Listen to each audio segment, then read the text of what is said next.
Hey, folks, welcome to this very special edition of the Distortion Den, or should I say, welcome to the club. With me today, I have the one and only original Kick-Axe guitarist, Larry Gillstrom. Larry, welcome. Thank you, Dick. Glad to Hey, be here. well, I'm glad to have you on, man. Like I've been following your career for, let's just say, a few years, so we don't age anybody. Both of Yeah, let's ourselves. not say how long that's been. But just to get on track with things, some exciting news in the Kick-Axe camp. You got a new single out, Blackout Crazy, which is, when I looked the other day on YouTube, is already over 2,000 views. So fill us 11,000. in. Yeah, fill us in. Yeah, it's taking off. Blackout Crazy is sort of our anthem that sort of shows that we have not mellowed out. We are. It's all about how we felt back in the 80s when we were playing, and the band is still in that same mindset that we really like to rock out. Right. And that's why we use the photo of Brian at the Annex in the Beacon in Calgary, where that's a real photo of him tearing the door off the bathroom. So, we still celebrate that to this day. We don't think there was anything wrong with it. We repaired everything the next day. So, that's one of the things that Kick-Axe did. We might have destroyed some hotel rooms and things like that, but we always were accountable for it. We said, yeah, we did it. What do we owe you? Can we fix it ourselves? That sort of thing. We never walked away from the accountability of what we did. But, when you have that much energy after a show, sometimes you just have to let go and let it loose. And sometimes doors get ripped off of bathrooms. That's just what happens. But yeah, well, that's yeah.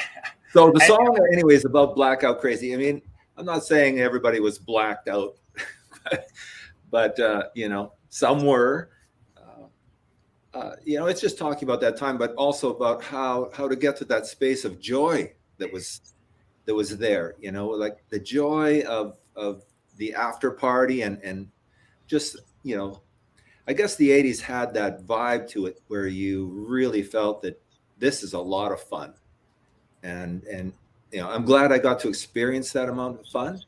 Mm-hmm. But now, I'm older, more mature, but I still like that kind of fun. Yeah. That's not, as Clint Eastwood said, don't let the old man in. Keep having fun. Yeah. And you know what? And the song is fun, and it's got those classic trimmings of Kick-Axe of the sound you guys had from the 80s, because you guys really had your own sound. There was nobody else sounding like Kick-Axe, right? And no, we weren't trying to sound like anyone else. No. Yeah, and that's the charm, and I think that's why so many people are still interested and are glad that you guys are back. Yeah, I mean, some people might say the Kick-Axe sound in some ways is very derivative of other things. So did we, were we? Yes, of course we were influenced by a lot of things, but we were just really trying to write music that we thought was going to be fun to play. And that's awesome. So it's like I said, I can vouch for a lot of people. We're glad just to have good Canadian rock back, and folks like, look at these guys. How many bands out there can you count on your hands that would destroy a hotel room and then fix the damn room? Yeah, I'm not sure, but we were one of those. You were one of them. So Larry, going back to the origins of Kick-Axe, it actually goes back to 1974 when you were in Regina and formed a band called Hobbit. Mm-hmm. So tell us about that. Like when you formed Hobbit, like what were your influences at that time? That was a really enjoyable time. There was two bands out of Regina that were doing really well. We're playing town hall dances, and some little bit major acts would come through, and we would get to open for them. Mm-hmm. One of them was Hobbit. The other one was Cambridge, and Cambridge ended up being the Queen City Kids, and Hobbit ended up being Kick-Axe. But both bands were like the south part of Regina and the north part of Regina. We were the bad boys. They were the good guys. And we competed. We were good friends, though. Right. But we were always competing for which is the best band out of Regina. And then, both bands transcended to more to be recording acts. And Queen City Kids, quite successful band. We've toured with them many times. They're good friends of ours. And Hobbit went on to be Kick Axe. We changed some members, but the core remained the same. Mm-hmm. And anyone who was ever in Hobbit is still a good friend of Kick Axe. All really good musicians. Everybody was super talented. Just some changes had to be made for us to navigate our way through to where we ended up being. Mm-hmm. And that's the thing, is me being a fan of you guys. When Vices dropped in '84, you don't realize as a fan. I mean, I was 17. I didn't realize that you guys had already almost been going at it since '76 as Kick Axe, and then in '84, Vices drops in our laps, and we're like, oh, hey, it's a new band to us. But you guys were already road dogging across the provinces like crazy, from basically Manitoba to BC and back. I mean, you guys did hundreds of shows. We literally are one of those bands that paid our dues. We're talking about like 2 weeks in a trailer in New Hazelton in northern BC, playing in the basement of a Chinese restaurant for no money. It's basically just getting your chops down, trying to generate something. Eventually that snowballed into more and more and more, because we just kept at it. We persevered. I mean, a lot of bands run into that sort of, wow, this is hard, and just stop. But we knew we were going to go on to do something. We just knew it, so we just kept going, no matter how hard it got. Yeah, for sure. And then so as we get into the early 80s, you released your first single, Weekend Ride. And then you also did one that followed, was called Reality is a Nightmare. Now, the crazy thing about putting out those singles is everybody's kind of doing it now in 2023. So you guys are kind of trendsetters and just dropping the singles back in the day. Did you ever think about that? Yeah, actually, it's the reverse order. Reality is the Nightmare was before Weekend Ride. Oh, was it? Oh, okay, good. Yeah, that came out on Vancouver Seeds too, with with the Headpins and a few other bands, and then went on to be on the Playboy Street Rock album. Never got an invitation from Hugh to the mansion, but it was on the album. Oh well, so what can you do? It's a good bragging rights, if anything. But that did okay, and that got Brian McLeod and Bill Henderson, who were in Chilliwack at the time, and they produced Weekend Ride. And we did Weekend Ride. It went out. It's interesting. I think about it sometimes, and I think there's a lyric in the song called "I'm waiting all week for my weekend ride," and a little bit later, another Vancouver band puts out a song called "Waiting for the Weekend." Coincidence? I don't know. And they did okay. Yeah, they did okay. They did okay. And if anybody's curious, you can find these songs on YouTube like I did. So I was able, and actually, I think a fan even made a homemade video of the Weekend Ride of like motorcycles and stuff. And that's cool. I have all of those songs on vinyl at home, because I listen to music on vinyl, and so I have them all. I have a 45 of Weekend Ride, and I have 2 different albums. I have the Playboy Street Rock album, and I have the Vancouver Seeds vinyl. Wow, funny. Yeah, it's great to listen to. And I got YouTube. But hey, you know what? I listen to most of my music on YouTube and Apple Music, Spotify. But if I have some time to listen to vinyl, I do, because there's a lot more depth and there's just more sound there. But a lot of people can't hear the difference. I can definitely hear the difference. Well, for sure, vinyl is king. For sure. That's for sure, and that's why we intend to put out a new album on vinyl as well as the other formats, just because we're going to have to do some work to try to make it analog all the way through. But we'll see what we can do. Well, that's really exciting. I mean, you'll have a lot of people snapping up Kick Axe on vinyl in 2023. I mean, it's perfect time to come back with this stuff. So by 1982, in comes George Kristen from Milwaukee to be the singer in Kick-Axe, which everyone knows through your major label material in the 80s that George was the frontman. So how did an unknown band from Vancouver, unknown being probably in Milwaukee, get a guy from Milwaukee to say, yeah, okay, I'll just pack up what I'm doing and just come on right on over? I mean, it worked awesome.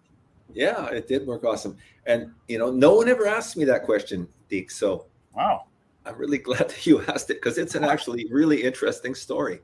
Please. The downside of it is we were at the top of the Vancouver club market, but we knew that's as far as we were going to get until we made a change, because we were trying to do a bunch of our own stuff, but there was a lot of angst in the band because tearing this way, want to go this way, want to go this way. Mm-hmm. I was the founder of the band, and I just, took the reins and said, the guy who's singing for us now, Charlie, great singer, but he's going in a different direction. And I want to go in this direction. Let's find another singer. How are we going to do that without letting Charlie know? Which is kind of the way things happen in bands sometimes. You can't just say to the other singer, we're looking for someone else. That just creates too much discord. And, so we put out an ad in a bunch of music magazines that went, basically all over North America, called the band Code Red, said, we're looking for a singer. And we got lots of cassettes, and back then cassettes is how you sent them to people, and listened to a lot of people, and there wasn't a lot. And then we got one from George in Milwaukee, and just stood out like, wow, this guy can sing. Holy crap. How come he's not already a star? So we contacted him, said, are you interested? And he said, yes. So we flew him out to Vancouver, did a couple of rehearsals with him, said, well, you're our guy if you want to do it. And he said, yeah, I'm in. Wow. So we went right from that point. We switched our image to exactly what I always wanted to do, was more heavy metal. And, I remember the first gig we did where George was part of the band, and the other singer knew that the transition was happening. So we're doing one set. We were still in the club, so it's 3 sets. We did one set with the old singer, and then one set with the new singer. And, we came on and did the old show the way we did it. And then when we came on with the new one, the old singer said, wow, I never knew you guys wanted to go that direction. It's like, we're all in leather and just rocking out, and George is screaming. Yeah, this is the real Kick-Axe. We've just shed all the other clothing, and this is it. And actually, it was just a year after that we got a deal with Passion. So it was the right move, in my opinion. It got a lot of things going for us. Sure, we lost, there was a lot of clubs says, well, I can't book them now. They're way too heavy. Mm. But, the Black Knight in Winnipeg, the Beacon in Calgary, several places that were really good hard rock places. All of a sudden, we were getting real fans who wanted to hear our music. And that was the beginning of, what was a big shoot up in our career. Yeah, for sure. And speaking of Pasha Records, everybody knows Choir Riot Metal Health was produced by Spencer Proffer on Pasha, and Larry and the boys got signed by Spencer Proffer and ended up on Pasha, and there it is. Yeah. The gold selling debut. The Vice. The Vice. Now, is that what we call this guy? The Vice? Yeah, that's what we call him, the Vice. The Vice? I always had to say, you know what? That's a pretty cool back cover, too. Yeah. With that whole wasteland kind of vibe. I mean, everybody's focuses on... All that was done by an artist in Los Angeles who also did the Pasha label. It's the same artist. Yeah. He was quite talented, and we really, really appreciated having him do that. I just have to ask on the back cover here with your brother on drums, it says drums, vocals, and responsibility. Care to discuss? No, it's okay. You don't have to. Well, we talked about it already with the hotel rooms then. Okay. Right. With the door. I got you. He's responsible for making sure everything is okay. Before we move on, we got to cover our asses on that whole thing. Yeah, for sure. So you start working with Spencer Proffer and you might have to correct me on some of my timelines here. Now, as you guys basically went in with a bunch of tunes, and I think it was Vices and one other tune that he co-wrote with you, but you guys basically had all these songs all ready to go when you went down there. But then you guys almost became like this hot commodity because, as a fan, you go buy a King Kobra album and there's 2 kick-ass songs on there, Piece of the Rock and Hunger. And, and we'll get into the Transformer movie in a second as well. But it's almost like you guys had all these tangible parts already in place and moving along because, then there's the whole Black Sabbath deal about perhaps maybe writing songs for them, which I think people tend to, when they hear about that, they forget that Sabbath was kind of in shambles at around the early to mid 80s. So you care to talk about all that stuff that was going on at the time with the band? Absolutely. I'd love to talk about it. Perfect. Yeah. So, we went down to record Vices, a bunch of guys from Regina. Yeah. We're all of a sudden immersed into Hollywood, all of the other bands that are down there, all, going crazy, going out every night to the Rainbow Bar and Grill, hanging out with Motley Crue and Ronnie James Dio, all kinds of people. Wow. We're just in awe of how we even got there. At that point, it's just amazing to us. Spencer put us into SIR to record. We knew most of the songs. You're right. There was just those 2 songs. He wanted to have some writing involvement, so we did those 2 with him, and he also wanted some sort of cover for the for one of the soundtracks, not the Transformers one, but Up the Creek. And so we did 30 Days in the Hole by Humble Pie. And so all this was going well for Spencer. He really was surprised at how well we knew the songs. It was like one take in the studio. So we were done way earlier than he expected. So on the weekends, he gave us the keys to the studio with the assistant engineer on Vices and said, you guys just write stuff. You're doing really well. And so we'd go in and just write some more stuff. And it was a really magic time. Because we were so excited, I think that excitement came through in some of the things we were writing. And I really feel that you need to be in that kind of space to really be creative. And that was an absolutely ultimate space for creativity. So we put those songs together. Spencer said that he was trying, or he was, being considered to produce a Black Sabbath album at the time. This was after Born Again, even though there's some stories out there that I said something about we wrote for Born Again, but I know I never said anything like that. So, we did write some things that Spencer asked us to write for Black Sabbath with Ian Gillan. Ian Gillan didn't do that second album with him, and the whole thing fell apart. So the songs were still sitting there, and we thought we would do them on our second album. Unbeknownst to us, they were given to King Kobra to do. I mean, we still got the writing credits and everything, but they were already on King Kobra's album, so we couldn't include them on our second album. And I think our versions are better. I'm just being honest. But so they ended up, one of them ended up on the on the Transformers soundtrack, which is great. Although they credit it to another band everywhere except Canada, which is, there's no such band as Spectre General. General, yes, that's right. I was going to ask about that. Millions of views on YouTube for Spectre General. Millions of streams on Spotify for Spectre General. That band doesn't exist. Those are kick-ass songs. Well, you can kick ass. That irritates me to this day. That bothers me. That's one of the things that really bugs me. Out of all of that era, that somehow kick-ass doesn't get credit for those songs. Well, that's okay. I said, I'm generally focused on the positive side of things.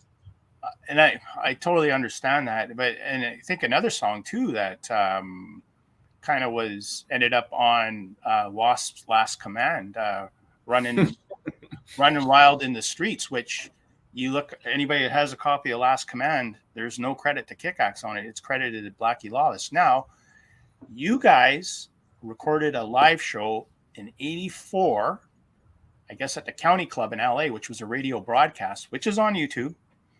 and you guys do that song on there. So if anybody wants to hear the Kick-Axe version, which I might add is better, and you should hear the one. You should hear the one that was done in the studio. It was awesome. Well, you can send it to me. I can't actually, but no, that's okay. I'm just joking around, but yeah. But so how'd that make you guys feel that, you know, here you are in this creative process, you're writing these songs like Piece of the Rock, Hunger, Running Wild in the Streets, and then they're gone. Can't use them anymore. Sorry, guys. Like, are you like, is this before the record comes out or is this after? It's after the record. Mm-hmm. We didn't know what was happening. I only found out that they were on King Kobra's album when I went down to Hollywood to hang out with Spencer for a while and talk about what we would do for the second album. And I brought up those two songs. They said, no, they're coming out on the King Kobra album. And that was very disappointing for me because we kind of wrote them and thought, well, you know, if Black Sabbath wants to do these songs, that would be amazing, even though I wasn't sure if they really suited them. But we didn't just say, well, give them to any band. You know, that's not what we said when we were doing it. But he just, he kind of assumed, like he assumed ownership of everything we were doing.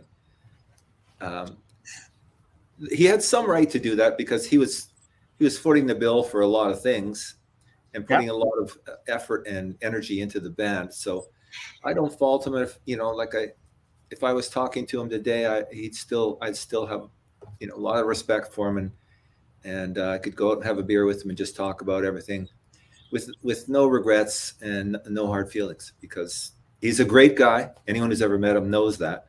Okay. And a lot of fun to hang out with, always fun. Very nice to me personally, always very nice. And, you know, it was just what it was. And I don't know. There's some moments when I think back then where I was very angry about it, but I'm not angry about it anymore. No, I just look at it as history. Yeah, perfect. And a reason for us to have a chat. Yeah, exactly. You know? But that's if anybody, you know, on this day and age with streaming and stuff, you can pull up the King Kobra album, Ready to Strike. Piece of the Rock is the last song on the album. And they basically took what Larry and the boys wrote, and it's the exact same song. Like when you hear it, you know it's a Kick-Axe song. They didn't deviate from. And I remember when I bought King Kobra on cassette tape back at the time for the good old Walkman, that I was like, wow, like I knew it was a Kick-Axe song. I mean, I was scrounging through the credits and stuff, and I thought, wow, they have Kick-Axe has songs on here. This is awesome. As soon as I heard it, I'm like, wow, they gave up this song. But yeah, there's really, that was one of the best songs that we'd ever written. It was really suited to Kick-Axe's vocal harmonies. It had this really big chorus, and we had the people who could actually sing that live. You know, Kick-Axe was a band of 4 singers at the time. We could all wail, and you know, that's a nice big 4-part harmony in the chorus there. That we did that live for a while. Like you said, it's on some live recordings. Yeah, and you know, Spencer just he really loved our writing, and he wanted it just to get out there quickly, and so I guess that's what he did. Yeah, and that's the thing, when Vices dropped in '84. I mean, kudos to you guys. You guys were able to slip in there because there was so many heavy hitters coming out with albums back then. You had Iron Maiden with Power Slave. You had Judas Priest with Defenders of the Faith. You had the Scorpions with Love at First String. You even had your fellow homeboys Helix with Walking the Razor's Edge. You had Triumph with Thunder 7. I mean, Deep Purple, Perfect Strangers. I mean, to have your record come out, do what you guys did, and come out of it with a gold record. I mean, that's saying something. I mean, that must have been quite the accomplishment. It was a challenge for sure. I think there's a pro and a con to that. If we came out with that when, you know, metal wasn't that big or that kind of really hard, metal's different now, but metal as it was classified back then, or really hard rock, if there was nothing going on in the scene, then it would also have been hard to really get things rolling. the fact that we got on the Judas Priest tour and then did those 4 big dates with the Scorpions and many, many dates with Helix, you know, the 3 bands you mentioned, that helped a lot. You know, I mean, just being able to tour and that the environment was very conducive to being a hard rock metal band at the time. Right. And so, you know, I really count my blessings with that. I mean, that's one of the peak periods of my life, was all that touring. It was, you know, an amazing amount of fun. So much energy happening at that time of you know, that of rock music. I don't think I've ever seen that kind of energy happen again for that kind of music. I would like to see it come back, you know, but you know, Taylor Swift's kind of making it hard. Yeah, when she comes to Canada and 3/4 of the country wants tickets. Yeah, got to fight against that, but yeah, you know, we got to keep up the fight. I'd say you gotta fight the good fight. Yeah. So now you just spoke about touring with Judas Priest. I mean, that was like the tour to get on for them, Defenders of the Faith. And I think when I was reading about you guys, you did about 40 dates with them all through the United States and whatnot. Now, how surreal of a moment was when Rob Halford shows up into a club that you're playing to give you a contract? Now, I hope I'm telling the story somewhat right. Not to quite. Go on a tour with him. Like, did you know beforehand he was coming out to see you guys? Yes, we did, in some ways. Yeah. It first happened when we just ran into him in Vancouver, and he said, you know, we'll be playing in Calgary when you're playing in Calgary. And, you know, he said he would check out the album and that sort of thing. So when we went to Calgary, we both did interviews on the same radio station, one after the other. So we went in and did an interview, and then he was there and we talked to him, and he said he would come down and see our show after their show, because we were in a club and it was going much later. And he did. He came down. It was just him, no one else from the band or anyone. Just him came down. And he really liked the band. You know, there's pictures of him partying with the band in sort of after the show. And so we told him, you know, we're following you guys across Canada. Winnipeg, when you're playing, we're there, we're playing. And that's one of our best crowds. So you should come down there again. So, and he said he would try to get us on the tour. Wow. And so in Winnipeg, because Great White was leaving the tour for some reason, I don't know why. And in Winnipeg, he brought the whole band and crew down 2 nights. The night before they played and the night they played. And it was like some of the best crowds we've ever had. It was just going wild in the bar. And it was a big bar. Like, we're talking about 600-700 seat in bar. And sold out with a lineup down the street. And the band comes in as guests. Judas Priest comes in as guests. Also, the agent from Detroit, who was Scorpion's agent, came on the same night, which was great, because that's kind of how we got those 4 Scorpion dates. But, you know, it was just perfect. You know, the only thing when we talked to the band afterwards, they said, well, you know, you can't play Judas Priest songs, because we'd covered a bunch of Judas Priest songs in the set. See, well, you can't play, if we take you on tour, you can't play Judas Priest songs. Yeah, we know that. We're not stupid. And also, you know, like, you know, you can't just act like Judas Priest. No, we're doing that because it's in a club and that's what people want. But you know, it will be a separate, distinct entity from you guys. Just take us on the tour. So after those 2 dates, we didn't know what the outcome would be. But then 2 days later, we got the news that we were on the tour. Wow. That's, you know, Pasha and Spencer had a lot to do with that. They really worked it, but you know, I mean, that's fantastic. And before we leave like the Vices era and move on to Welcome to the Club, next time you're speaking to George, you have to tell him that his wail at the beginning of Heavy Metal Shuffle is one of the best wails ever put down on TV, man. Because when we were 17 and we heard that, it was like, what? Like, we were used to, you know, there's Bruce Dickinson and his wail, and there was George with his wail. Not too many guys could pull that off vocally, and you know, like, it was almost like, is this guy gonna lose a lung? But then he just snaps right into the verses, and he was really good at that. And it wasn't like, you know, this kind of put on death metal scream. It was a real full body, right from the diaphragm scream. And he could do that all night. He had the talent to do that. You know, there's some, when you mentioned that, I think about, I was talking to one of the disc jockeys in Seafox in Vancouver when our album first came out, and they were playing one or two songs on there. And he said, I don't think we're going to go any deeper into the album because George just screams too much. And we said, well, okay, whatever. You obviously aren't hearing where we're going here with the band. You're trying to, I don't know why you think that that's a bad thing. That's what I couldn't understand. Is that a bad thing that the guy's screaming? You know, and he's screaming in tune. It's not like he's just screaming nothing, you know. Yeah, but then you can take the foot off the gas for a song like "Dreaming About You," right? Yeah, and that's one of the songs they play. Yeah, exactly. And so you don't really hear screaming. I mean, I just hear a wail at the beginning of Heavy Metal Shuffle, and the rest to me is he's just a fan. Is and was a fantastic singer. I mean, he nailed it out of the park on that record. Like, you guys all nailed out your parts. That's what I loved about that record is the big backing vocals, you know, on the road to rock, stay on top. Like, it was very big sounding. Yet, obviously, when I heard that live recording, you guys were doing that live as well. So it wasn't absolutely. I mean, recording the album, we had, you know, we overlaid tracks for sure to get those big backing vocals. You know, four guys can't quite get that sound, but we definitely could come close to it live.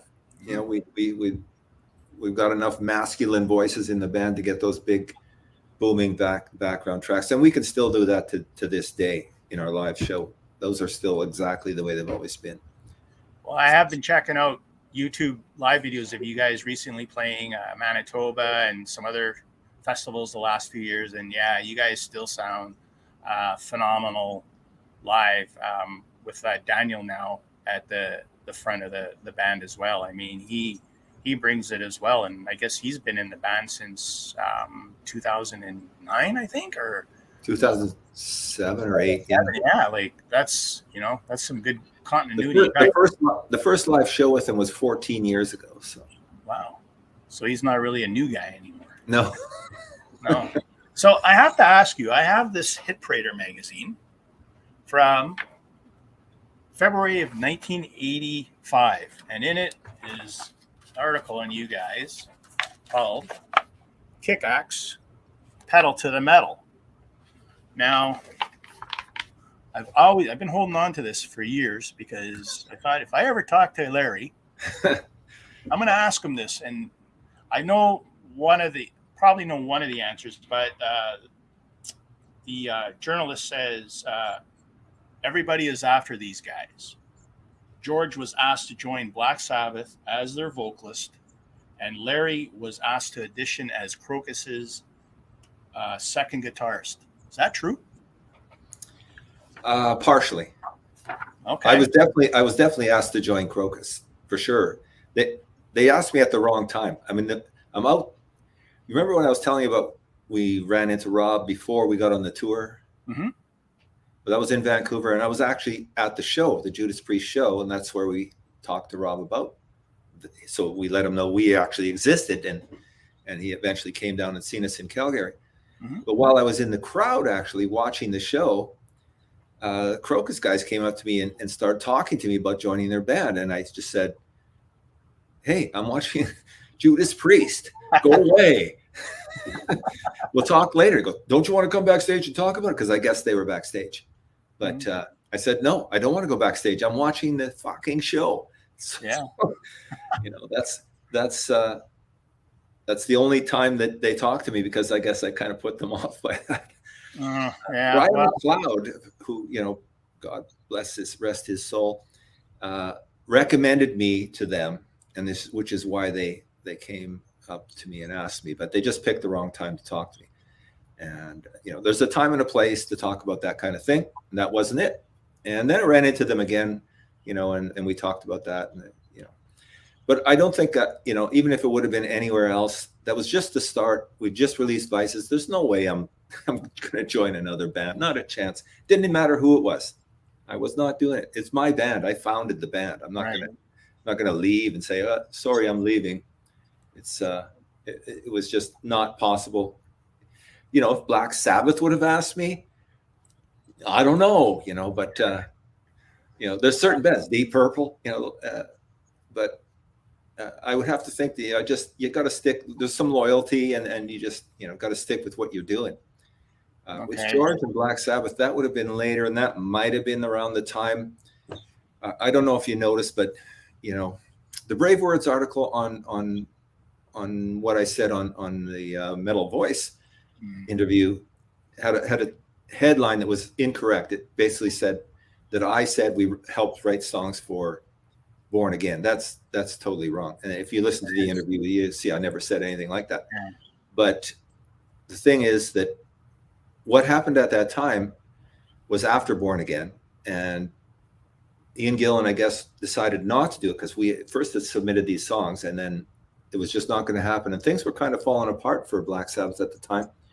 And Spencer, mentioned that maybe George could sing for them. But that's as far as that went. Yeah, I mean, I remember reading that article at the time and going, wow, like, these guys are hot shit. These other bands are trying to poach them. Don't poach them, because I like Kick-Axe, But then there's also that part of me was trying to figure out, hey, let's hear it. Trying to wrap your head around hearing George sing Iron Man or Symptom of the Universe, right? Like, I don't think that would have worked. No, all paths lead back to Spencer, though. He's just trying to make something happen, and that wouldn't have been a good combination. George, Deep Purple, maybe he could have done that stuff. The Ozzy is really a hard guy to replace. Yeah, totally. And the thing is, now I can put that magazine away because you just answered my two questions that I've been holding on to for years. The one guy who did a really good job of replacing Ozzy was Dio. That's just my opinion. Black Sabbath with Dio was as good as Black Sabbath with Ozzy. But that's it. That's everybody else. I mean, Born Again was good, but and lots of people think it's one of their best, and for some people it is. But it is. But I'm like a lot of people. It's the production. It's a tough listen. I mean, I don't know what sonically. So if they would have worked with Spencer, they would have definitely gotten a way better drum sound. That's for sure. Yeah. Drum sounds are a tough one. Yeah. So moving into 85, out comes Welcome to the Club, produced again by Spencer and Randy Bishop. But now you guys kind of did some of it at the Metalworks in Toronto and also at Pasha. And you guys covered a Beatles song on there where you brought in a ton of Canadian musicians. So tell us the whole process that went in with the Welcome to the Club record. Because to me, it should have been as big as Vice's, if not bigger. Yeah, it was, it's a sophomore album, and we didn't go down to Hollywood to do that pre-production, so we did it in Vancouver. And then Randy Bishop came up and joined us at the end to try to put everything together and get the plan together for recording. And then we worked at a deal with Triumph to use their studio at night while they recorded in the daytime. And that gave us a pretty good deal, and we liked those guys. And so that was, and we can go to Toronto and record there. That was great. And we were doing a lot of back and forth with them. We played baseball games with Triumph and things like that while we were there. But we kind of got on the wrong side of them when we did that party for A Little Help from My Friends. It went on a little late into the night, and as I said, they're recording in the daytime, we're recording at night. And so when they showed up after that the next day to record, and there was just like I said, we need a little bit of time to clean things up, and there wasn't enough time. And so that was that. But Rick did sing on the song, but the label wouldn't let us use his image, but his voice is on the song. And there was a lot of people who helped arrange all of those people coming and singing with us on that thing. It was just a party. We recorded it. We recorded people singing at a party. That's really what it was. Nice. And some people really shone, like Lee Aaron really shone, and Alfie Zappacosta. There was some really good moments and fun. A lot of people say it didn't really suit Kick-Axe, and why did we do that? But it was just an event, and it was a moment in time that we recorded. So it didn't go on to anything off. Like Welcome to the Club in Canada had that song on it, but it did not have it anywhere else. Oh, wow. It was only on a 45. And I have one of those 45s, but I don't know if any other exist. I didn't even know they made them till a friend of mine found one at some vinyl auction and bought it for me. I said, wow, I didn't know they made this thing. So what did they replace with an extra song in its place, like in other territories, or it just was a 9-song album then? Yeah, just didn't put anything on there. Wow. Well, there we go. Another scoop learned. Never read that. Right. I might be wrong, but that's how I remember it. Wow, that's cool. My album is from Canada, so it has it on it. But yeah, and that's the thing. Like, Welcome to the Club is another stellar album. I mean, no sophomore slump for you guys. I mean, the title track's great. Feels Good, Don't Stop. More of those big background vocals. Coming After You is a great tune. One of my all-time favorite Kick-Axe tunes. And if you ever come to Thunder Bay, I'd like you to play it, and that's Make Your Move. Oh, yeah. Love that song. We haven't played that live for a long time. We are playing, we've been playing Welcome to the Club and Hellraisers off that album for a long, long time. And Can't Take It With You, we play quite a bit. I can't remember the last time we played Make Your Move or Coming After You. They're harder songs to do live. Yeah, the thing with Make Your Move that I always liked was the positive lyrics in it. Yeah. You guys weren't like moping around like it was like, it's time to make your move. Like, go for it. Like, don't choke, go for broke, right? Yeah. Watch your dreams go up in smoke. I mean, shit, man, that stuff's brilliant. But you know what? As an 18-year-old, 19-year-old at that time, that's the kind of stuff I wanted to hear. I didn't want to hear depressing. That's interesting to hear, Deke. It's, it's good to hear that, because I keep thinking about what songs should we introduce into the shows. We don't want to keep playing the same songs all the time, and like to rotate some. For example, Nothing's Gonna Stand in Our Way. We hadn't played that live until a few years ago, and just brought it into the set because lots of views on YouTube and Spotify, lots of streams. So we thought we should play the song. So we had to relearn it and play it, but it's going over well. So do you? You probably don't, but do you introduce it as here's a Spectre General tune, and everybody looks at you like, what? I keep asking George to explain it a little bit more about what's happening there, but because a lot of times, especially like when we played the Chris Jericho cruise, someone came back, a journalist came back afterwards and said, "It's interesting that you did those Spectre General covers," and I just, gave him a long explanation. There's no such band as Spectre General. Go try to find that band or any other song by that band or any history on them at all. It doesn't exist. So you just have to tell people. That's all. And George, I asked, not George, Danny. I asked him to speak about it when we play it live. But he's a pretty high energy guy, and he goes, I don't want to be thinking while I'm playing. So if it comes to him, it comes to him. If it doesn't, it doesn't. Yeah, well, you know what, and that's cool. You're bringing those songs back, so you have to consider Make Your Move. That's my 2 cents. So let's talk about the Welcome to the Club tour and what happens in Winnipeg, between Winnipeg and Thunder Bay. Because I never knew about this story until about 7-8 years ago, and I like to hear your side of it. And I'm going to tell you my side of it as a fan perspective at the time at that show. Okay.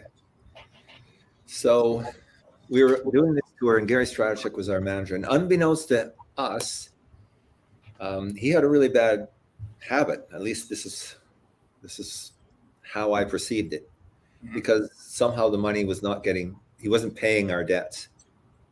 All the money that we make doing these shows goes through our management company. It's not like at the end of the show we get a check. Everything goes through the management, all the record sales, everything. And you have to rent the tour requires a PA system, a light system, trucks, bus, all that stuff is going on. You assume that this is all getting paid for by either the record company or our management company. So we did a bunch of dates in Western Canada, came through to Winnipeg, and they had a different production company. We didn't know why, but a whole different production company in Winnipeg. And then we finished the show, and there's sheriffs standing on the side of the stage. They actually take our guitars. They take everything. They take all our gear and put it in a truck and drive off with it. And we're just going, what? What's this all about? And go back to the hotel, waiting to hear, what's going on. And our manager calls us and said, just leave, head for Thunder Bay. I'll sort it out. So we head for Thunder Bay. We get there and we're waiting, like, where, how are we going to get the gear and what's happening here? Very little response. It's just like, just go there and do the show. I said, but we have no gear. How are we going to do the show? Well, you'll figure it out. No. How are we going to figure it out? So we ended up doing the show using the opening act's gear, with none of our show that we had up to this point there. And it was a real Spinal Tap moment for us. And we just stopped there. We said, okay, that's it. Something that has to give. This is really screwed up. Where did all the money go? What's happening? We regrouped and went back, fired our manager for that, basically, and tried to keep things going. But we got a much smaller budget for Rock the World because the record company was owed a bunch of money, and it didn't work the way they expected, and they didn't have any faith in Stratochuck or that the band could carry on with after this debacle. But we did, and we still put out an album. Yeah, that gave us a lot. There was a lot of grief with putting that out, but we were determined to do it because, we felt we had to. But that's what happened between Winnipeg and Thunder Bay. A real low moment for the band. And I think it was still the band doing the songs, but not the show that we would have liked to put on. But I can tell you honestly that nobody picked up on any of that, not me or my friends, because we were pumped to go see Kick-Axe because we loved both your records, and the place you were playing, the auditorium, was just new, and I think either you guys were perhaps the first rock band ever to play there. And I remember the ushers working there at the time were all these 70-year-old men in red, almost tuxedos. And they see us coming in the lobby and we're all going, metal shuffle and Kick-Axe. And they're probably like, oh my God. So the show starts and you guys are up there doing your thing. And we're all like, ah. Well, I'm really glad to hear that. They're making us sit in our seats with their flashlights. I felt we were not delivering, delivering totally as much as we could. And the best part, I always remember this, is George saying to the crowd, are there any Hellraisers in here? Come down to the front. Next thing you know, we're going over the chairs, and that was just that was the best. George speaks, we listened, and you know what? Never knew you played the show on rented gear. You guys weren't acting like you were bummed out. I mean, kudos. You guys showed professionalism. And when I read this story about 7-8 years ago, I was like, what? Like, yeah, never knew that. It felt a little bit like, you're playing with your pants down or something. It was because we didn't really have, up to that point, we had a nice big banner and a huge light show and all that. And we were really going with a rented light show and rented PA system. The whole thing was just what we cobbled together on the day, pretty much. Kudos to all the people who in Thunder Bay who just had record music stores and helped us put that together, because amazingly enough, we did manage to put that show on, given what was going on. But that was that was a low point. As a matter of fact, it was such a low point, because we couldn't carry on with the rest of the tour at that point until we resolved some of the problems. That Ray actually left the band. That's right. And he went to Rock and Hide, I think, right? Yeah. And then I think he ended up doing Rockhead as well with Bob Yeah, Rock.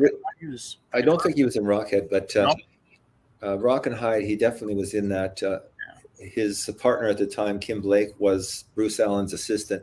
Mm-hmm. And I think she convinced them to leave Kick-Axe and join Rock and Hyde because of what happened there. She said, "You're on a sinking ship. This is, Bob Rock, and you want to get involved in this thing instead."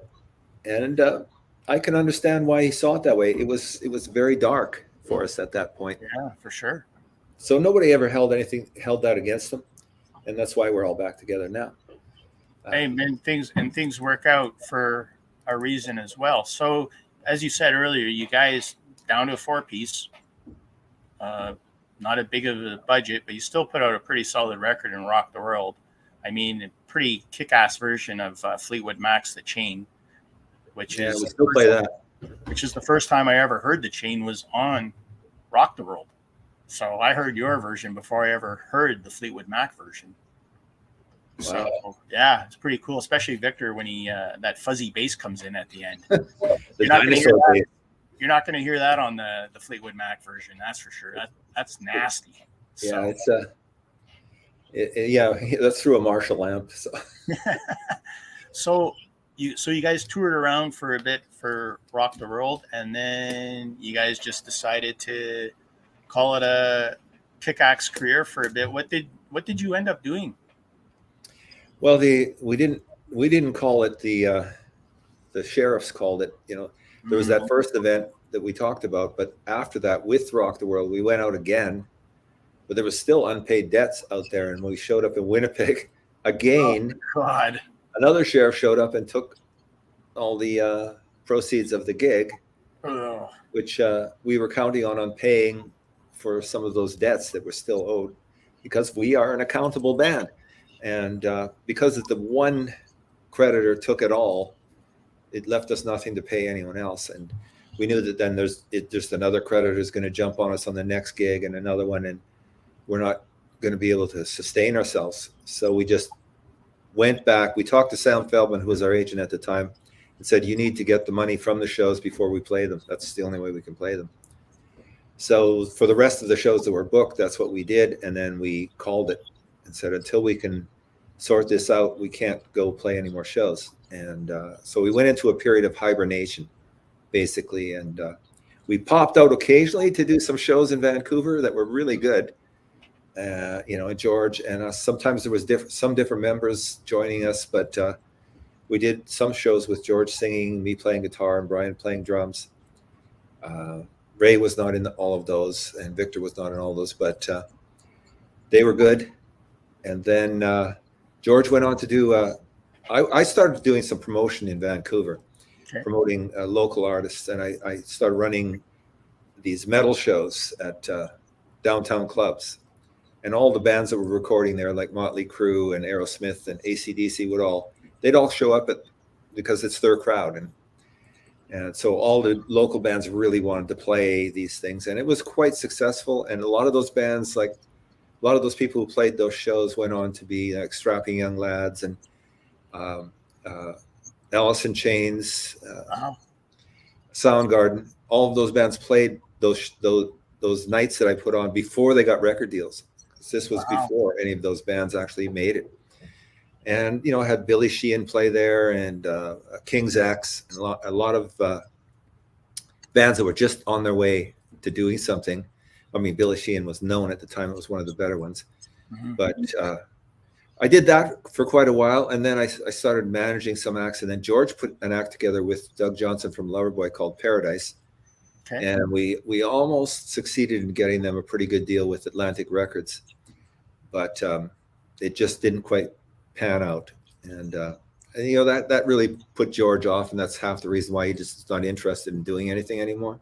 Mm-hmm.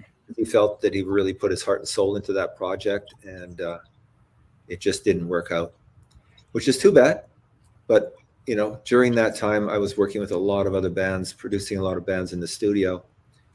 And some of them went on to do great things. I worked with a band called Young Gun, and the guitar player, Brian House, was, working with me to to do their demos. He's gone on to produce Nickelback and a lot of other. He's the main producer for, I think, the American Idol shows, and Wow. so people went on to be successful that I worked with there, and I feel good about that for sure. But I needed to sustain myself, so I also had a knack for computers, and a lot of my creative juices could go into writing programs for computers. So, and I knew that, and so I started doing that on the side, and I was quite successful at it, and zoomed up and ended up getting all kinds of positions in technology companies. And to this day, I'm the group leader for North America for a high-tech cybersecurity company. Oh, wow. I manage several teams of people. We're protecting the internet from the bad guys. Yeah. Hey, kudos to you. That's it. We all need a good sheriff. Well, for me, it's the same thing that gives me satisfaction, because I have to be very creative. Right. It's World War III is going on in cyberspace, and to combat it, you have to be very creative. Yeah. So it's fun for me. And then you also did get back together, and I guess I did listen to it on. Here we go back to YouTube, the Kickaxe 4 album, which came out, maybe 20 years ago, about 2004. Yeah, so we're getting there. Those anniversary releases, Vices 4. Yeah, Kickaxe 4. It's a lot of good songs. A really good album. It was during a time when we were just coming out of hibernation, and we did ask George, can you participate with us in doing this? We want to do another album, and he just did not want to do it. He said he was doing other things. I think he might have had some health issues, but he just didn't feel like it was right for him to do that. And Right. He said, "You can sample my voice and use it. You have my permission." But I said, "Well, we're not going to do that." Sorry. And at the time, Gary was Gary's Vic's brother, and was one of the original singers for Kickaxe. Right. For the record deal, and him and I were doing some music together, and I showed him some of the Kickaxe, the stuff that I've been working on, and he sang it, and I thought, well, you could probably do it. So we worked on it, but it was a period, when both my mother died during that period, and so we wrote the song Black Heart and that kind of thing. My brother Brian actually wrote it, who's obviously he's the drummer.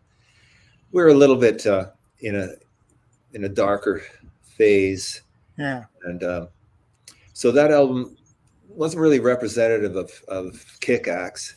I mean, it's a good album, but it at the same time, we went out and tried to tour with Gary. He was a drummer out front. He just wasn't cutting it. He admit that, and he couldn't remember the words and things like that. So he had to have them all over the stage. It was just difficult for him. He's a good singer. We all love that guy, and that was that album. But now we're coming back with the original Kickaxe, classic Kickaxe attitude and songs. You'll find that all the songs we've written already, but that some are in the can and some are still being tweaked. But they're all solid, right back to the Vices, Welcome to the Club era. And I hope people are going to love them. We will, yeah. Well, if anything is like Blackout Crazy, we'll, like I said to you earlier in the show, I'll definitely be pouncing on it, because the vinyl, CDs, whatever you got, throw it our way. We'll definitely support the cause. The second single, Run to the Thunder, is awesome. It maybe has a little more of a Welcome to the Club feel. Nice. It's not quite mayhem like Blackout Crazy. It's got a little more of but it's also got a lot of influences from a lot of bands that we've toured with and played with, and so you'll hear those influences in there, but we've kind of taken them and made them Kickaxe, and a lot of fun to play that one too. We're playing both those songs live now for the last 2 years, so it's not like no one has heard them, but Run to the Thunder is I'm working on the video right now, and it's a lot of fun. It's going to be great. Back to YouTube I go tonight. looking for running for the thunder. But just in wrapping up things, obviously, you guys are pushing forward with new music, which is fantastic. I have to ask, like I just said earlier, 40 years, Vices turns next year. And with everybody and their dog doing box sets and reissues, has there been any talk about Vices? Anything going on with Vices? Well, there's a different record company in the UK that has licensed most of our stuff from CBS. So that's up to them. If they want to approach us and ask us what we think about that, that's up to them. We're just kind of looking forward, to doing new material. Right. But we will support anything like that if they want to do that. But to me, that's just looking backwards, and I'm looking forward. Fair enough. Larry, thank you so much for coming on and chatting the whole 40, 50 years. I don't want to date it.